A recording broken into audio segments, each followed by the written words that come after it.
आज 14 अगस्त है, तुम उदास क्यों खड़े हो? पापा बाहर बारिश हो रही है, 14 अगस्त कैसे मनाएं? पापा बारिश की वजह से झंडियाँ गीली होगी और गिर गई हैं। अभी तुझे करो बाबा जी सारे पैसे दे दो, खुश कर देंगे। वाह बेटा, मतलब जश्न भी और जेब भी खाली करवा लो। पापा देखे बारिश ने हमारा सारा मजा खराब किया। बेटा बारिश मजा खराब नहीं करती, असल जश्न तो दिल में होता है। हम दिल में कैसे मनाएं, हमने तो बाहर जाना है।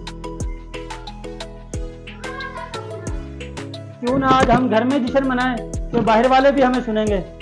ठीक है, ये देखो छोटियां झंडियां, आज हम घर में जश्न मनाएंगे। बाबा जी एक मुझे देना, मैंने अपने कमरे में लगाना है। ये लो पकड़ो। बाबा एक मुझे भी दे, मैंने भी लगाना है। आपने भी लगाना है, ये लो।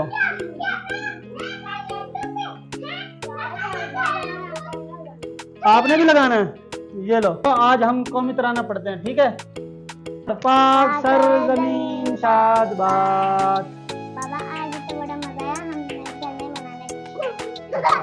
चलो हम नारा लगाते हैं, पाकिस्तान जिंदाबाद, पाकिस्तान जिंदाबाद। शाबाश। बाप तो पैसे दे दें। अच्छा ये लो, अब आपको पैसे दे रहा हूँ। अब आपने जाके बाहर, ये आपकी आज जश्न के मिठाई के पैसे हैं, ठीक है? ये लें आप, ये लें आप, ये लें। शाबाश, तुझे भी ये लो।